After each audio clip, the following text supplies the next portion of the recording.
Hi, welcome to Business Influencers. Hope everyone is having a great week. Again, you found us here at TALRadio, and we are so excited again, as always, to share with you that the show continues to grow in popularity, reaching more business influencers worldwide because of you. We are committed each and every week to bringing this show and our subject matter experts and sharing their words of wisdom and insights to help elevate your personal influence and your business level to the next level. So with that being said, our show is being brought to you today by Achieve Biz Systems. And Achieve Biz Systems is a networking group and a business group that brings together experts from around the country in a way to collaborate with one another. And they're putting on an event this June. It's the Achieve Biz System Biz Explosion Conference, June 9th and the 10th in Denver, Colorado. Feel free to check out more information. There are going to be some incredible speakers there. I'm happy to be the keynote there as well. I'm looking forward to it. And you can find out more information about this event at AchieveBiz, conferences.com. That's AchieveBizConferences.com. Again, I've been to this event before, and it is action-packed with a wealth of information, a great opportunity to meet new people and close future deals. Definitely get yourself there. It's a great event, and I personally look forward to the show.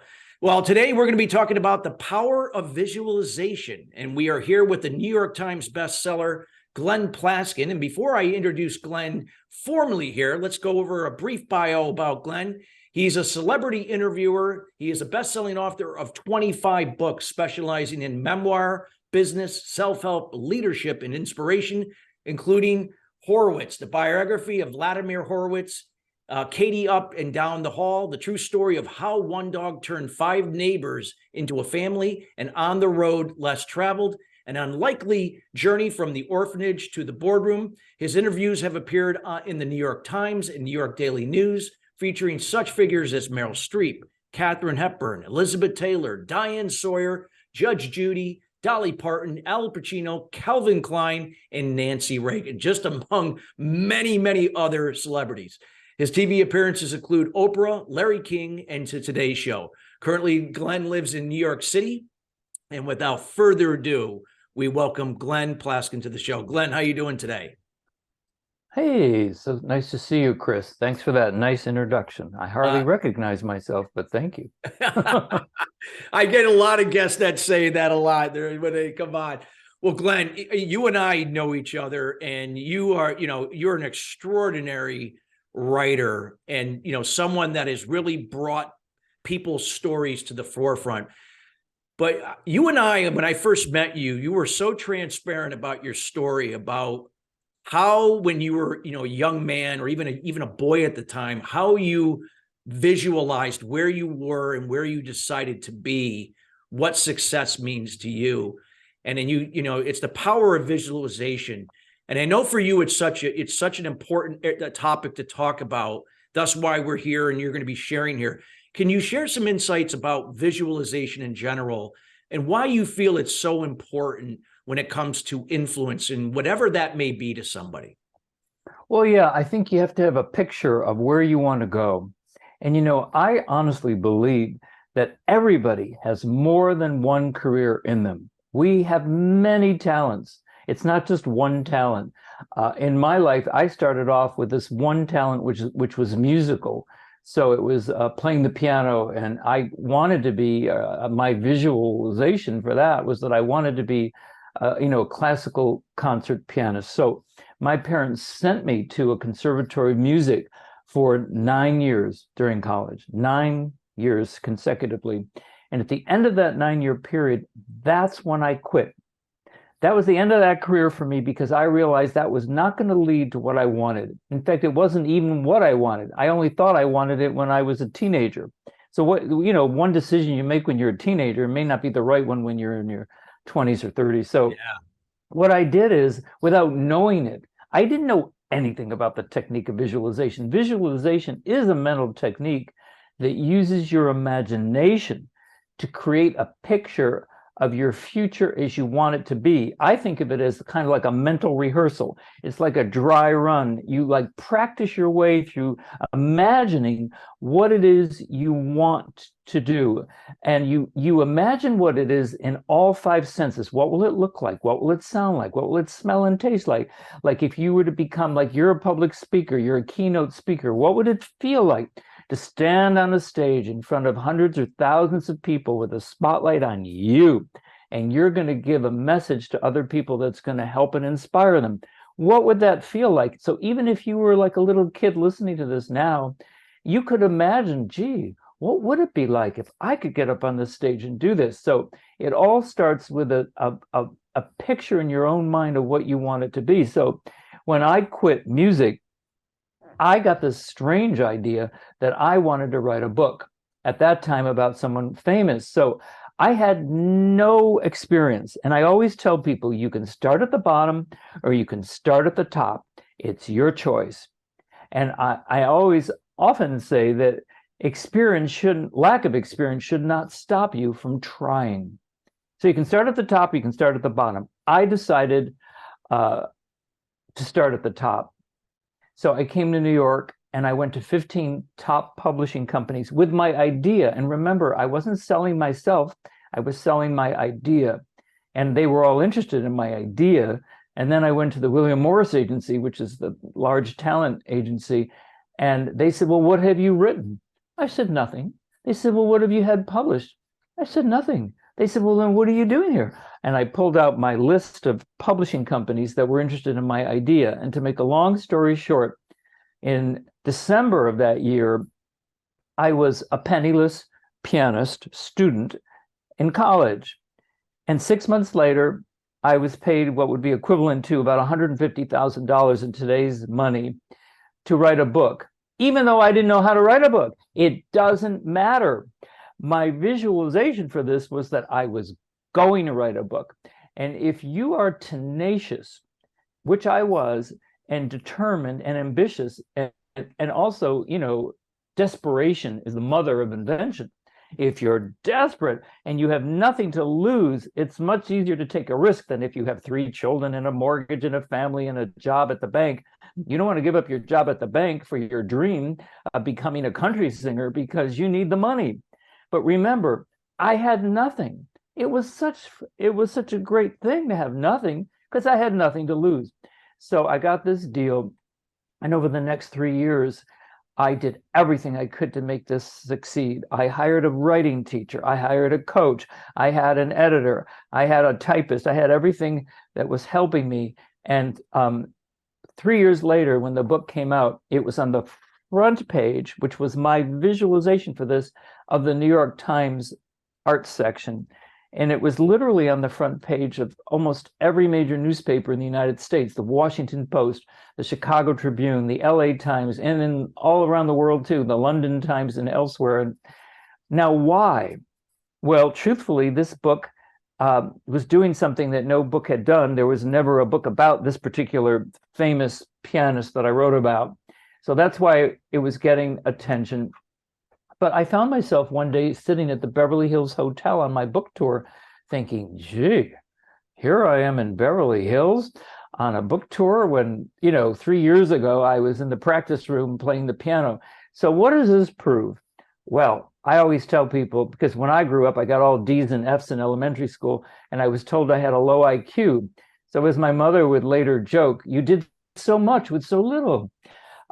Because I think that you mustn't ever let anybody tell you what you can't do.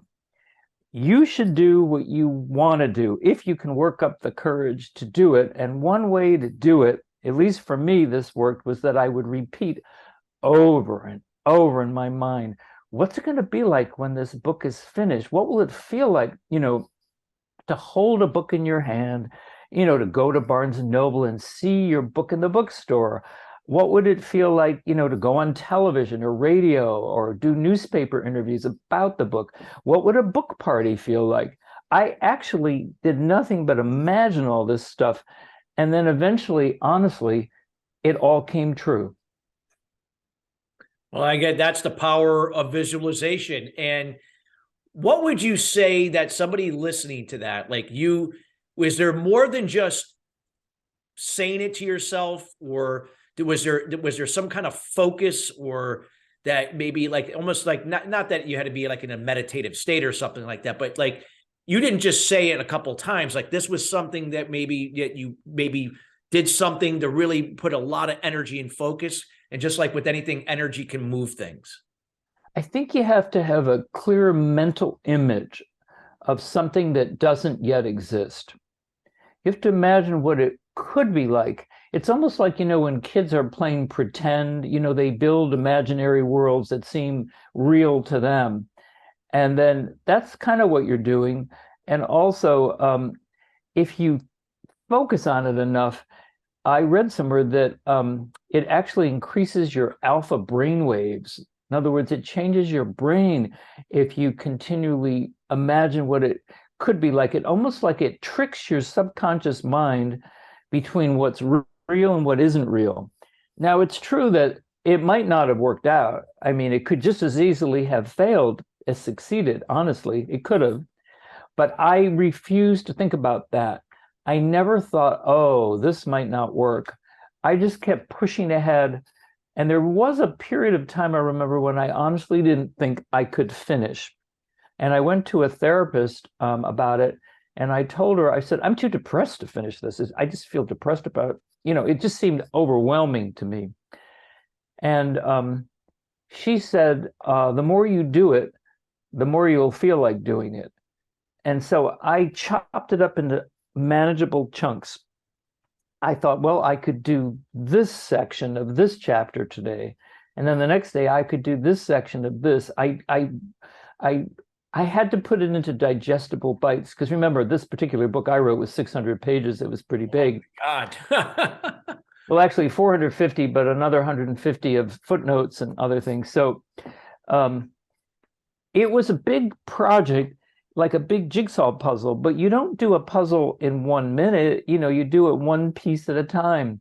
So if sometimes, what you want to do seems a bit overwhelming, I'm sure you talk about this in your talks, having a mentor could help, someone who can model. I think having a coach can help. Sometimes having a therapist could help. Family and friends offer emotional support. It's not like you're doing this all alone. You're doing this with the support of people around you. But ultimately, I think, you have to imagine it. And then the funny part is, after this book was published, the agent said to me, well, would you like to write another book? I said, oh, no. I hated this. This is too hard. I said, I want to do interviews. And that's when all my celebrity interviews began. The first one was Carol Burnett in Hollywood. And then there was Elizabeth Taylor, and there was Calvin Klein and Mrs. Reagan at the White House, and many others. I found that these short format interviews that would last an hour or two, and that I would produce a magazine article, this gave me, I don't know, I liked it better. And so for the next 10 years, that's all I did. And then 10 years into that, Oprah Winfrey did a whole show on my second book, which was a collection of these celebrity interviews. And the concept for that book was called Turning Point. The idea was that everybody in life is, no matter who you are, you're always going to have a crisis. Something's going to go wrong with your health, your finances, your family, your career. Something's going to go very wrong. It happens to everybody. And the point of the book is, what was the crisis, the biggest one that they ever experienced, like whether it was Dolly Parton or Lionel Richie or any of these people that I spoke to, or Diana Ross, and how did you get through it, and what did you learn from it? That was the concept for the book. And so the reason Oprah did a show on the book was because that resonated with her viewers, which is everyone in life, we're all having problems. And how do you get through them? And what did you learn from them? So I found that to be a human psychology kind of service-oriented kind of book, where I was trying to actually help other people. And So that book, oddly enough, got on 6 shows within just a few months' time. It was on Oprah. She did a whole show on it, and so did Larry King, and Sally Jesse Raphael, and Geraldo, and Joan Rivers, and Fox Television.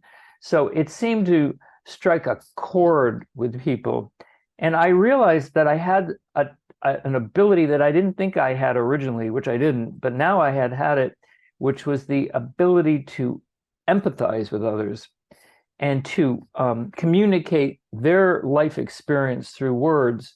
That was something I didn't know I could do. I didn't realize that I could actually help anybody, but it seemed like, I'll never forget, on Larry King, there were these cameras, and they said, just look in that camera when people in the audience ask you questions. And I'm thinking, what questions? What do they want to know? But it turns out they were having real life problems, and they were actually asking me questions about how they could overcome this problem, and based upon what was in the book. And I found that I could do it. So, we're all growing. We're either, growing or not. And during these years, I was really growing in terms of my ability to understand life and then transmit it through words. So that's pretty much what happened to me. Wow. That's great. I mean, it's so powerful. Like sometimes we start off because maybe we've been led to believe, or what we thought was something that we were going to pursue. And then you realize that it's something else. And, and then you spend a number of years developing that. And now look, so many years later, you look all these books you've done for people and so on. So would you say that the power of visualization, is it something that you do in certain pockets of time, or do you feel that if we're truly going to benefit from the power of it, it's something that we do on a consistent basis? Well, first of all, nothing is wasted. You might think you prepared for one thing, but then you never used it for the thing you actually are doing.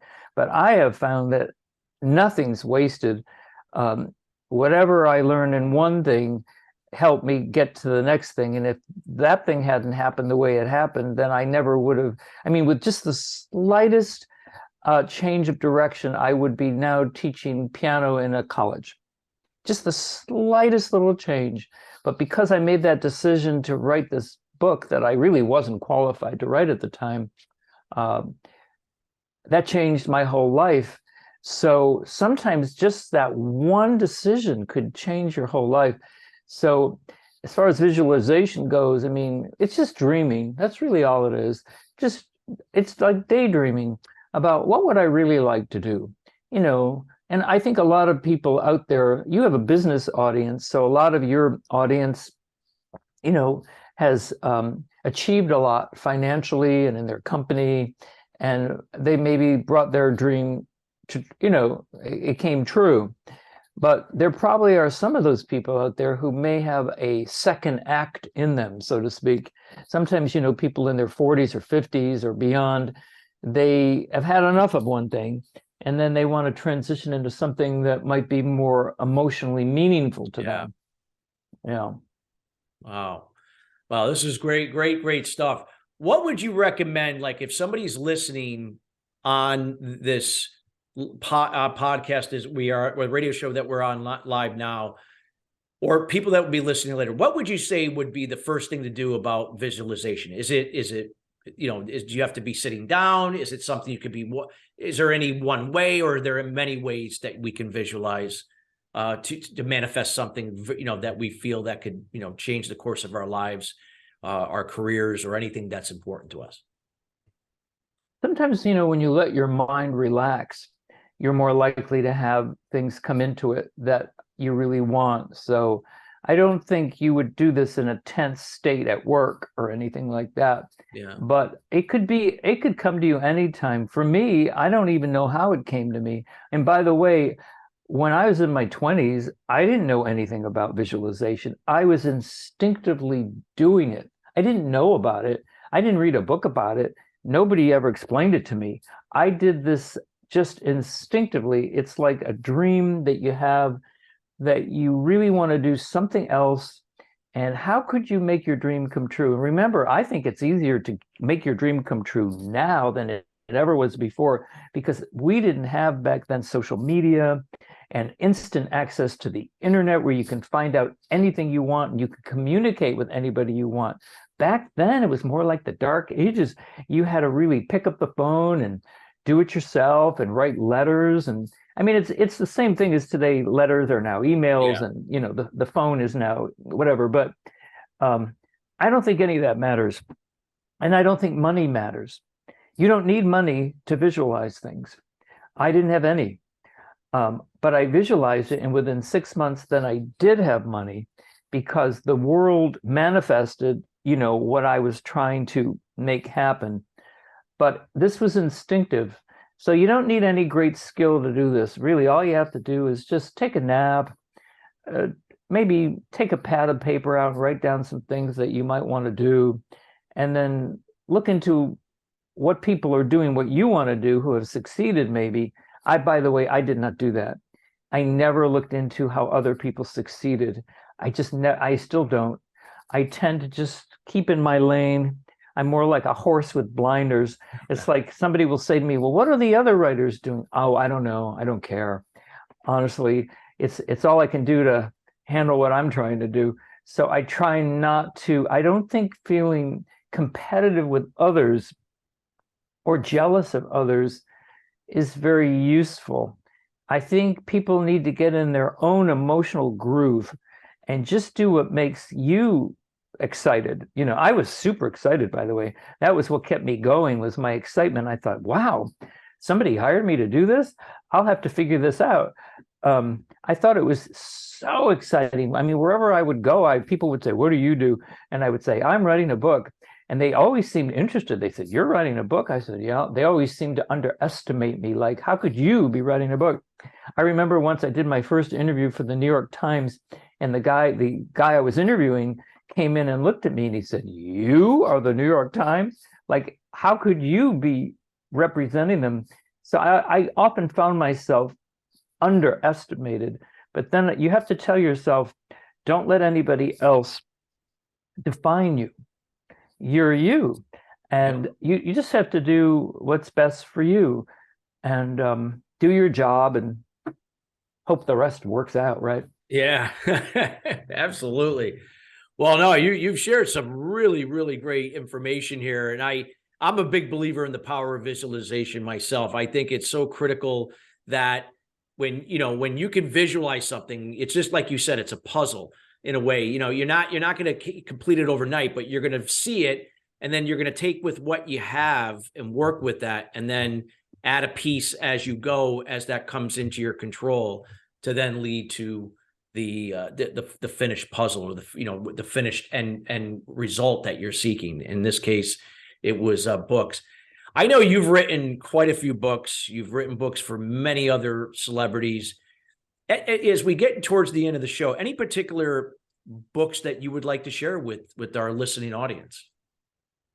Oh, well, on this subject, actually, there's a book written by a guy. He grew up in an orphanage, had no mother, no father, no siblings, and no money. And he became a Wall Street, big guy on Wall Street. And he's now in his 80s, and he has a book coming out that I worked on. It's coming out in April. It's called The Island of the Four Ps. It's a fable for young adults and adults, and it's about the 4 keys to success. And there's 4 different places on this island that people can go, and it's the village of plans, partners, principles, and passions. And He talks about, and it's an imaginary story about the protagonist's journey and how he discovered the keys to success in life. So this one's coming out in April, and his first book that I did with him is called On the Road Less Traveled. Oh, yes.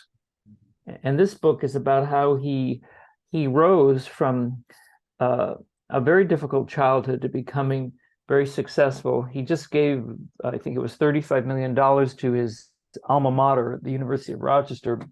I also have a book that just came out a few days ago. It's called The Medical Jungle. And this book is written by a famous vascular surgeon, a pioneer in vascular surgery.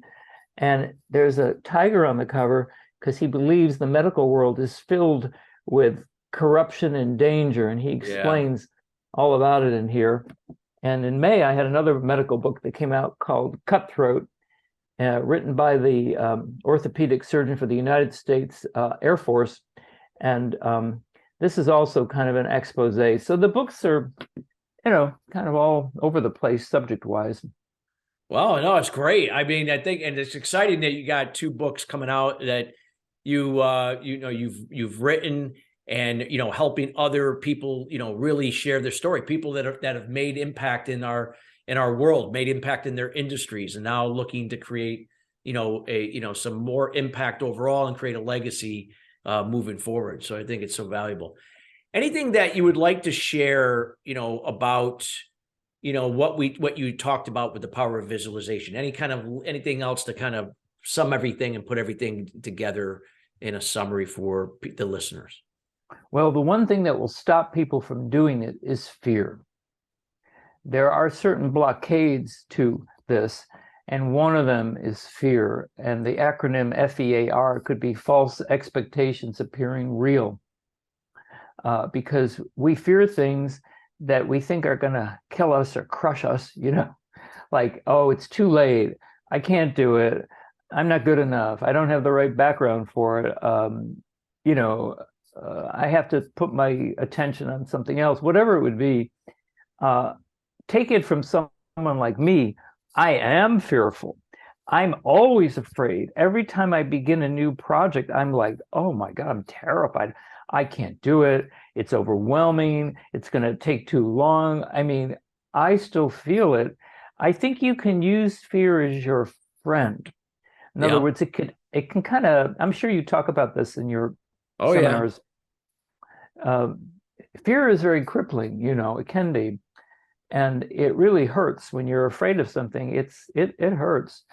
But you can turn it around and tell yourself, well, I can just take one step. Maybe I'll just try it. And that's pretty much what I've done. And it's part of visualization, which is, well, I'm going to visualize this. Let me just try to take step number 1. You don't need to do all the steps. That's what often stops people, is they feel overwhelmed. Yeah, like paralyzes them. Yeah, too much analysis leads to paralysis. So what you need to do is action, not analysis. Yes. So I say, just try. And I'm convinced that I really see this all the time. Everybody has a dream, trust me. Yeah. And if somebody tells you, oh, it's all over for me, well, then that means it's not really all over. It means they're depressed and they're discouraged. But it's never over till it's over. Yeah. I remember interviewing a woman for an article about the secrets of the centenarians, and she was 107 when I met her. And she told me she had gotten remarried at age 99 to a man 20 years younger than her. Wow. So I said to this 107-year-old, but why would you get remarried at age 99? She said, just optimistic, I guess. Well, this was very funny. Imagine this woman, she's 99, and she got remarried. And when I met her, she was very bubbly and completely functional at 107 with her younger husband. Wow. Now, if she could do that at age, 107, imagine what we could do, right? Absolutely. Love the optimism there. I think that's great. Well, Glenn, this has been a wealth of information you've shared here, and I know we're going to definitely have you back for another show to follow up on what you discuss here. Briefly, can you share with the listeners, how can they get in touch with you, and anything that you would like to offer them while here on the show? Well, anybody who wants to write me can email me at gplaskin@aol.com. That's gplaskin@aol.com, or visit my website. It's called ghostwriteyourbook.com. And anybody who wants to consider writing a book, I always tell business people that the main reason to write a book is it's your calling card. It's like a billboard, and it adds immeasurably to your brand. And it leads to media appearances. It makes you an expert. It's prestigious. So for especially people who want to do speaking engagements, having a book in the back of the room, as you know, because you have a book and you sell your book at your events, it's very useful. So anybody who would like to discuss a vision for their book is always welcome to call me. Yeah. Well, we highly encourage everybody that is really serious about creating impact to share their story, leave a legacy, a memoir, anything, all of the above. Glenn is the man. He has worked with so many great people, and Glenn is, willing to talk to you and get to know you and really bring your story to life. So we highly encourage anybody listening, or those that are listening that somebody that is, been talking about this, feel free to reach out to Glenn at his website, as well as his email, that AOL address. You could also reach out to us as well, and we'll be more than happy to connect you with them. Well, Glenn, thank you so much for being here. We greatly appreciate taking time out of your busy schedule today. Thanks for the great conversation. Thank you so much. And listeners, we want to thank you each and every week joining us here at Business Influencers. We are committed to bringing subject matter experts like Glenn in each and every week, sharing their words of wisdom and insights to help elevate your level of influence to the next level and take your business as well to the top. Till then, everybody, have a great rest of your week, and we will see you next week.